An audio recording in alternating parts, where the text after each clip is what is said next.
Edward Snowden was just an ordinary computer contractor until he stumbled upon one of the biggest secrets in American history: his decision to leak classified documents about the NSA's mass surveillance programs would forever change the way we think about privacy, security, and government overreach. This is the story of how a single individual took on the most powerful intelligence agency in the world and became America's most wanted man. Early life. Born on June 21, 1983, in the coastal town of Elizabeth City, North Carolina, Edward Joseph Snowden seemed destined for a life of service from the very beginning. His maternal grandfather, Edward J. Barrett, was a highly decorated Rear Admiral in the U.S. Coast Guard, a man who had witnessed the horrors of the September 11th attacks firsthand while stationed at the Pentagon. Growing up in the shadow of such a storied military lineage, it's perhaps unsurprising that young Edward developed a deep sense of duty and patriotism from an early age. His father, Lonnie, a former Coast Guard warrant officer, and his mother, Elizabeth, a clerk at the U.S. District Court, instilled in him the values of honor, integrity, and a commitment to serving one's country. As a child, Snowden's family relocated to Fort Meade, Maryland, a stone's throw from the National Security Agency's headquarters. It was here, amid the whispers and covert comings and goings of the intelligence community, that Snowden's fascination with technology and national security took root. A self-proclaimed computer wizard, Snowden devoured information on coding, cryptography, and computer networks, honing his skills with an appetite for knowledge. But his interests extended far beyond the digital realm. He immersed himself in the rich tapestry of Japanese culture, studying the language, and even worked for an anime company. Snowden's thirst for understanding extended to the spiritual as well. At the age of 20, he listed Buddhism as his religion on a military recruitment form. It was a belief system that would later come into stark contrast with the harsh realities he would encounter in the world of intelligence gathering. Career beginnings. In the wake of the 9/11 attacks, a wave of patriotism swept across the nation, and Edward Snowden was not immune to its pull. Feeling a sense of duty to defend his country in the aftermath of such a devastating tragedy, he enlisted in the United States Army on May 7, 2004, with aspirations of joining the elite special forces. Tragically, Snowden's military career was cut short by an unfortunate injury. Shin splints, a common affliction among new recruits, forced him out of the training regimen. Undeterred, he pivoted his focus to the field of cybersecurity, securing a position as a security guard at the University of Maryland Center for Advanced Study of Language. It was here that Snowden's exceptional talents first caught the attention of the intelligence community. Despite the seemingly mundane nature of his role, his proficiency with computer systems and his thirst for knowledge quickly set him apart from his peers. In 2006, Snowden's big break arrived in the form of a job offer from the CIA. Recognizing his potential, the CIA assigned him to the Global Communications Division at their headquarters in Langley, Virginia. Snowden's transition from security guard to CIA operative was nothing short of remarkable. His aptitude and dedication did not go unnoticed, and in March 2007, Snowden found himself stationed in Geneva, Switzerland, with diplomatic cover. His mission? To maintain the integrity of the CIA's computer networks and safeguard the agency's operations from prying eyes. According to Glenn Greenwald, the journalist who would later publish Snowden's leaks, the young contractor quickly rose through the ranks, becoming the top technical and cybersecurity expert in Geneva. His skills were in such high demand that he was even hand-picked to support the president at the 2008 NATO summit in Romania. But as Snowden's star continued to rise within the intelligence community, seeds of doubt began to take root in his mind. He witnessed firsthand the questionable tactics employed by the CIA, including an alleged attempt to entrap a Swiss banker into becoming an informant by facilitating a drunk driving arrest. These unsettling experiences, coupled with his growing disillusionment with the agency's methods, eventually led Snowden to resign from the CIA in February 2009.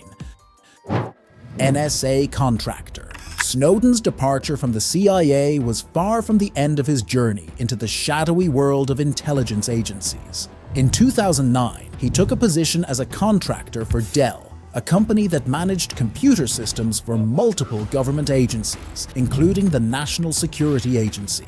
Assigned to an NSA facility at Yokota Air Base near Tokyo, Snowden's role was to instruct top officials and military officers on defending their networks from cyber threats, particularly those from China. It was during this time that Snowden began to delve deeper into the realm of mass surveillance, investigating the Chinese government's own data collection programs. Little did he know that this initial foray into the world of digital espionage would set him on a collision course with the very agency he was working for. Over the next 4 years, Snowden's expertise and value to the NSA continued to grow. He rose through the ranks, transitioning from supervising system upgrades to serving as a cyber strategist and expert in cyber counterintelligence at various US locations. In 2011, Snowden returned to Maryland, where he spent a year as a system administrator and pre-sales technical engineer on Dell's CIA account. It was during this period that Snowden's disillusionment with the intelligence community's practices reached a tipping point. As he gained access to classified information detailing the NSA's extensive surveillance programs, he became increasingly troubled by the implications of these operations. Snowden witnessed firsthand how the NSA was exploiting its technological capabilities to collect vast troves of data on American citizens and foreign nationals alike,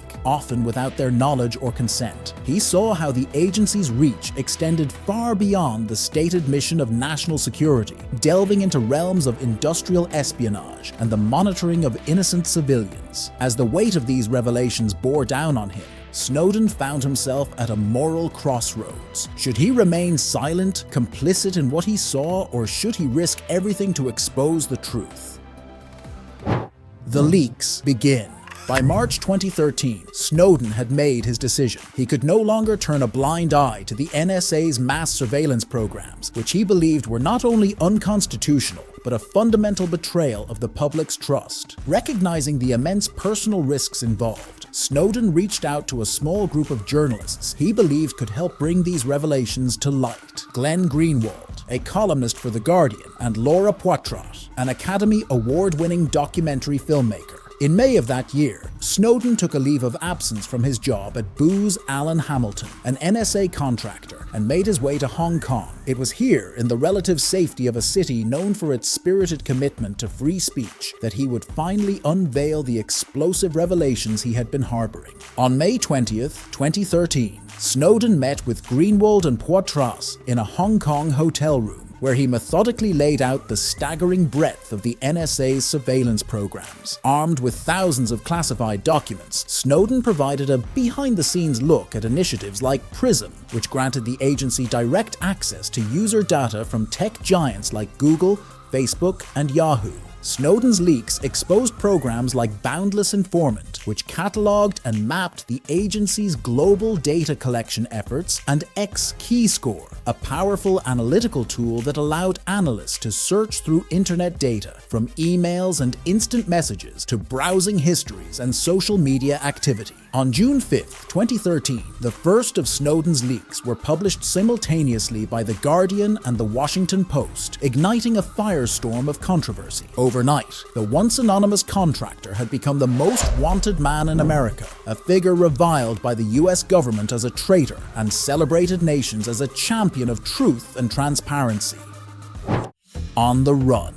As the leaks continued to pour forth, the US government wasted no time in unleashing the full force of its legal might against Snowden. On June 14, 2013, federal prosecutors filed a criminal complaint, charging him with 3 felonies: theft of government property, and 2 counts of violating the Espionage Act of 1917. With his passport revoked and the threat of extradition looming, Snowden found himself in a dangerous position. He had planned to seek asylum in Ecuador, a country known for its strong stance against US interference, but his travel plans were thrown into disarray when the US government cancelled his travel documents mid-flight. Stranded in Moscow's Sheremetyevo International Airport, Snowden found himself in a legal limbo, unable to proceed to his intended destination or return to the United States to face the charges against him. For 39 agonizing days, he was confined to the airport's transit zone, The US government, determined to bring Snowden to justice, exerted immense pressure on countries along his potential flight path, urging them to deny him safe passage or asylum. Meanwhile, Russia, ever the opportunist on the global stage, seized the chance to thumb its nose at its old adversary, granting Snowden temporary asylum and offering him a safe haven from the long arm of American justice. On August 1st, 2013, after more than a month of uncertainty, Snowden emerged from the airport's transit zone, a free man, at least for the time being. With his newfound sanctuary in Russia, he had narrowly avoided the fate of rendition and prosecution that awaited him back home. But as the dust settled on this dramatic chapter, it became clear that Snowden's ordeal was far from over. He had exposed some of the US government's most closely guarded secrets, and the authorities were determined to make an example of him, no matter the cost. Life in Russia. In the years since his daring escape from Hong Kong and subsequent asylum in Russia, Edward Snowden's life has been a study in contrasts. On one hand, he has found a measure of safety and stability in his adopted home, where he has been granted first temporary asylum and later permanent residency. Yet, this sense of security has come at a profound personal cost. Branded a traitor by the US government, Snowden has been forced to live in exile, separated from his family and the country he once served with unwavering loyalty. In the early days of his Russian sojourn, Snowden's existence was shrouded in secrecy and uncertainty. He lived a nomadic life, moving from safe house to safe house, his whereabouts known only to a select few trusted confidants. But as time passed, and the initial controversy surrounding his revelations began to subside, Snowden gradually emerged from the shadows, and in a remarkable twist of fate, Snowden even found love amidst the turmoil of his exile. In 2017, he secretly married Lindsay Mills, his longtime girlfriend who had joined him in Russia. As the years wore on, Snowden's profile in Russia began to shift from that of a hunted fugitive to a reluctant celebrity. He was increasingly sought after for speaking engagements and interviews, his name and story a source of fascination for those who saw him as a champion of truth and transparency. Yet, despite the relative normalcy he had managed to carve out for himself, Snowden's legal troubles were far from over. In 2019, the US government filed a civil lawsuit against him, seeking to seize the proceeds from his memoir, Permanent Record, which had become an international bestseller. The suit alleged that Snowden had violated his non-disclosure agreements with the CIA and NSA, and that any profits derived from his account of the leaks belonged to the government. In an interview with The Guardian, he reflected on the profound impact his actions had had on his life, saying, "I have to lay my head down in Moscow on a pillow at night, but I live on the internet in every other city in the world." Legacy and impact.